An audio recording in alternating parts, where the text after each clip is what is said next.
Kerajaan atau Kesultanan Cirebon berkuasa selama lebih dari 3 abad, tahun 1430, tahun 1677 di Jawa bagian barat. Kesultanan Cirebon merupakan pusat syiar agama Islam di Jawa Barat. Cirebon berasal dari kata caruban yang dalam bahasa Sunda berarti campuran. Sebab, kebudayaan Cirebon merupakan campuran budaya, Jawa dan Sunda. Namun ada juga yang meyakini, Cirebon berasal dari dua suku kata dalam bahasa Sunda, yaitu cai atau air dan rebon atau udang kecil. Pada masa awal berdirinya perdukuhan atau permukiman di wilayah pesisir itu, penduduknya dikenal sebagai pembuat terasi dari perasan air rebon yang ditumbuk. Masa kejayaan Kesultanan Cirebon sejak dipimpin oleh Syarif Hidayatullah atau Sunan Gunung Jati yang merupakan cucu dari Raden Cakrabuana atau Walang Sungsang yang setelah menunaikan ibadah haji memiliki nama Haji Abdullah Iman. Di bawah kepemimpinan Syarif Hidayatullah, wilayah kekuasaan dan syiar Islam Kesultanan Cirebon meluas di seluruh Jawa bagian barat. Bahkan Syarif Hidayatullah, yang merupakan satu dari 9 wali di Pulau Jawa, berhasil mendirikan Kesultanan Banten yang dimpinan Pangeran Hasanuddin. Cirebon yang berada di pesisir pantai utara Jawa ini pun berkembang pesat menjadi pelabuhan penting dalam jalur perdagangan dan pelayaran antar pulau. Syiar Islam meluas di Jawa Barat. Tidak hanya wilayah pesisir, tetapi Islam masuk dan diterima masyarakat di pedalaman dan pegunungan Tatar Priangan. Saat ini, mayoritas penduduk di seluruh daerah Jawa Barat beragama Islam. Namun kejayaan Kesultanan Cirebon memudar sepeninggal Sultan Abdul Karim pada 1677. Sejak Sultan Abdul Karim meninggal, para keturunannya berebut kekuasaan. Akhirnya, berdirilah 4 keraton di Cirebon, yaitu Kasepuhan, Kanoman, Kacirebonan, dan Keprabonan. Dihimpun dari berbagai sumber, berikut nuansa pedia memberikan informasi 10 peninggalan kerajaan Cirebon. Tapi sebelum lanjut, dukung channel Nuansa Pedia agar berkembang dan lebih memberi wawasan kita semua mengenai sejarah Islam dengan cara subscribe, like dan komen. Nomor 1, Keraton Kasepuhan. Kesultanan Cirebon didirikan di Dalem Agung Pakungwati sebagai pusat pemerintahan negara Islam. Dalem Agung Pakungwati sekarang menjadi Keraton Kasepuhan. Dalem Agung Pakungwati yang kemudian berganti nama menjadi Keraton Pakungwati dibangun oleh Pangeran Cakrabuana pada 1430. Saat ini, keraton tersebut berlokasi di Jalan Kasepuhan nomor 43, Kelurahan Kesepuhan, Kecamatan Lemah Wungkuk, Kota Cirebon. Keraton tersebut berganti nama menjadi Keraton Kasepuhan sejak dikembangkan oleh Pangeran Mas Zainul Arifin pada 1529. Keraton Kasepuhan merupakan bangunan bersejarah Kesultanan Cirebon yang masih terawat dengan baik sampai saat ini. Bangunan Keraton Kasepuhan Cirebon tersebut menghadap ke utara dan di dekatnya ada Masjid Sang Cipta Rasa yang didirikan oleh Sunan Gunung Jati dan para wali, termasuk Sunan Kalijaga. Keraton Kasepuhan memiliki 2 pintu gerbang, pintu utama di utara dan pintu belakang di selatan keraton. Pintu utara sering disebut Kretek Pangrawit yang berarti jembatan kecil. Sedangkan pintu selatan dinamakan Lawang Sangat yang berarti pintu 9. Di bagian depan keraton terdapat 2 bangunan yaitu Pancaratna dan Pancaniti. Pancaratna adalah bangunan yang terdapat pada kiri depan kompleks. Bangunan ini berfungsi sebagai seba atau tempat menghadap para pembesar desa yang diterima oleh Demang atau Wedana. Sekelilingnya dipasangi pagar besi. Sementara, Pancaniti adalah pendopo di sebelah timur yang merupakan tempat para perwira tinggi keraton melakukan pelatihan terhadap para prajurit dan pengadilan. Pendopo yang ditopang 16 tiang itu merupakan bangunan yang tidak mempunyai dinding atau terbuka. Nomor 2, Keraton Kanoman. Keraton Kanoman didirikan oleh Pangeran Muhammad Badriddin atau Pangeran Kertawijaya yang bergelar Sultan Anom I pada 1678. Keraton Kanoman ini masih taat memegang adat istiadat dan pepakem. Seperti tradisi grebek Syawal, seminggu setelah Idul Fitri dan berziarah ke makam leluhur, Sunan Gunung Jati di Desa Astana, Kecamatan Gunung Jati, Kabupaten Cirebon. Peninggalan-peninggalan bersejarah di Keraton Kanoman erat kaitannya dengan syiar agama Islam yang giat dilakukan Sunan Gunung Jati. Kompleks Keraton Kanoman dengan luas sekitar 6 hektare ini berlokasi di belakang Pasar Kanoman. Di keraton ini tinggal Sultan ke-12 bernama Raja Muhammad Emiruddin berserta keluarga. Keraton Kanoman merupakan kompleks yang luas, terdiri atas sejumlah bangunan kuno. Salah satunya saung yang bernama Bangsal Witana yang merupakan cikal bakal Keraton Kanoman dengan luas hampir 5 kali lapangan sepak bola. Di keraton ini masih terdapat barang-barang, seperti 2 kereta bernama Paksi Nagaliman dan Jempana yang masih terawat baik dan tersimpan di museum.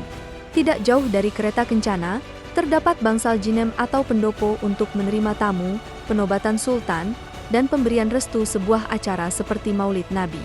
Di bagian tengah keraton terdapat kompleks bangunan bernama Siti Hinggil. Nomor 3, Keraton Kacirebonan. Keraton Kacirebonan berada di Pulasaren, Jalan Pulasaren, Kecamatan Pekalipan, Kota Cirebon. Keraton yang berjarak sekitar 1 km sebelah barat daya Keraton Kasepuhan dan kurang lebih 500 meter sebelah selatan Keraton Kanoman ini dibangun pada sekitar 1800-an. Keraton yang merupakan bangunan tempat tinggal Sultan Kacirebonan dan keluarganya ini menyimpan benda-benda peninggalan sejarah seperti keris, wayang, perlengkapan perang, gamelan, dan lain-lain. Keraton Kacirebonan posisinya memanjang dari utara ke selatan dengan luas tanah sekitar 46.500 meter persegi. Dari segi arsitektur, bangunan Keraton Kacirebonan masuk campuran Cina, Belanda, dan tradisional. Setelah Sultan Kacirebonan I Sultan Cirebon Amirul Mukminin pada 1814, Permaisuri Ratu Raja Resminingpuri, ibu dari Pangeran Raja Madenda Hidayat memutuskan untuk membangun sebuah keraton Kacirebonan di Pulasaren. Nomor 4, Keraton Keprabonan. Sejarah berdirinya Keraton Keprabonan berawal saat Belanda menawarkan perjanjian persahabatan kepada Kesultanan Cirebon pada tahun 1681. Waktu itu, Kesultanan Cirebon telah pecah menjadi 2, yaitu Kasepuhan dan Kanoman. Perjanjian persahabatan pun ditandatangani pada 7 Januari 1681.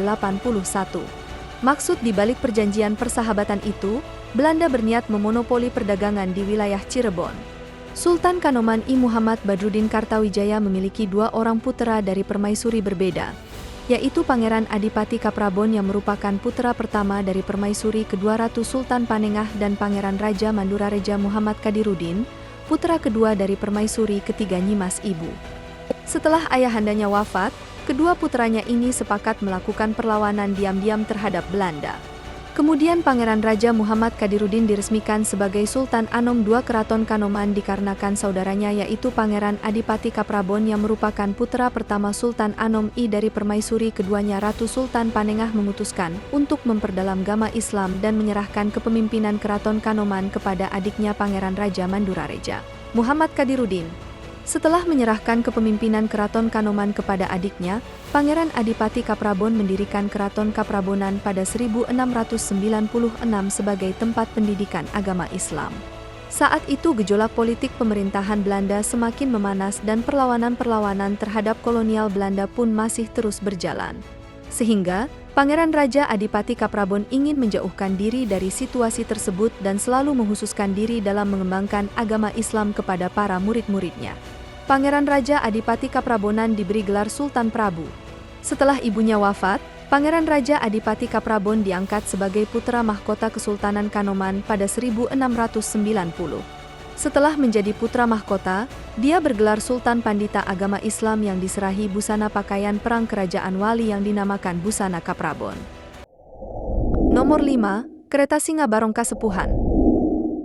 Kereta Singa Barong Kasepuhan dibuat pada 1549. Kereta kencana ini merupakan karya Panembahan Losari, cucu Sunan Gunung Jati. Depan kereta Singa Barong berbentuk belalai gajah yang melambangkan persahabatan Kesultanan Cirebon dengan India. Sedangkan kepala naga melambangkan persahabatan dengan Cina. Sementara, badan buruk melambangkan persahabatan dengan Mesir. Senjata Trisula pada belalai gajah mempunyai lambang mengenai ketajaman cipta, rasa, dan karsa manusia. Kereta Singa Barong biasa digunakan saat kirap 1 Muharram dan pelantikan Sultan. Pada 1945, kereta Singa Barong masuk museum karena usia. Selanjutnya dibuat duplikatnya. Nomor 6, Masjid Sang Cipta Rasa. Masjid Agung Sang Cipta Rasa terletak di sebelah utara Keraton Kasepuhan. Masjid ini tertua di Cirebon, dibangun pada 1840. Konon masjid ini dibangun dengan melibatkan 500 orang dari Majapahit, Demak, dan Cirebon. Sunan Gunung Jati yang merencanakan pembangunan masjid ini menunjuk Sunan Kalijaga sebagai arsitek. Nomor 7, Makam Sunan Gunung Jati. Makam Sunan Gunung Jati terletak di Jalan Alun-Alun Ciledug nomor 53, Desa Astana, Kecamatan Gunung Jati, Kabupaten Cirebon. Makam ini berada di sebuah bukit kecil yang dikenal dengan nama Gunung Sembung. Kompleks permakaman ini terletak jalur yang menghubungkan Kabupaten Cirebon Indramayu. Makam ini merupakan objek wisata ziarah yang selalu ramai dikunjungi wisatawan dari berbagai daerah di Indonesia, bahkan luar negeri. Mereka datang karena Sunan Gunung Jati Atai Syarif Hidayatullah dikenal sebagai penyebar agama Islam di Jawa Barat. Nomor 8, Patung Macan Putih. Dua patung macan putih terletak di halaman depan Keraton Kasepuhan yang merupakan peninggalan Kesultanan Cirebon. Patung macan putih melambangkan Kesultanan Cirebon masih keluarga besar Kerajaan Pajajaran dan keturunan Maharaja Prabu Siliwangi. Nomor 9, Alun-Alun Sangkala Buana. Alun-Alun Sangkala Buana, peninggalan Kesultanan Cirebon yang saat ini berada di areal Kompleks Keraton Kasepuhan. Sultan Cirebon biasanya menyaksikan acara yang digelar di alun-alun ini dari tempat duduknya di Mande Malang Semirang Kompleks Siti Hinggil. Di sebelah barat alun-alun terdapat Masjid Agung Sang Cipta Rasa. Alun-alun ini juga disebut Sabtonan karena kerap menjadi tempat latihan keprajuritan setiap Sabtu dan pelaksanaan hukuman terhadap rakyat yang melakukan kesalahan. Alun-alun Sangkala Buana telah direvitalisasi dan diresmikan oleh Gubernur Jabar Ridwan Kamil pada Jumat 4 Februari 2022. Nomor 10, Kutagara Wadasan dan Kuncung. Kutagara Wadasan adalah bangunan di Keraton Kasepuhan berbentuk gapura bercat putih dengan gaya khas Cirebon. Gaya arsitektur Cirebon tampak pada bagian bawah kaki gapura yang berukiran wadasan dan bagian atas dengan diukir dengan ukiran megamendung. Arti ukiran tersebut, seseorang harus mempunyai fondasi kuat jika sudah menjadi pimpinan atau sultan, bisa mengayomi bawahan dan rakyat. Kuncung merupakan bangunan yang digunakan sebagai tempat parkir kendaraan sultan dan dibangun oleh Sultan Sepuh I Syamsuddin Martawijaya pada 1678. Itulah tadi 10 peninggalan dari Sunan Gunung Jati. Semoga kita bisa meniru akhlak beliau dan diberikan keberkahan dari Allah yang Maha Kuasa. Apakah kalian pernah melihat dari salah satu peninggalan tersebut, guys? Coba tulis di bawah.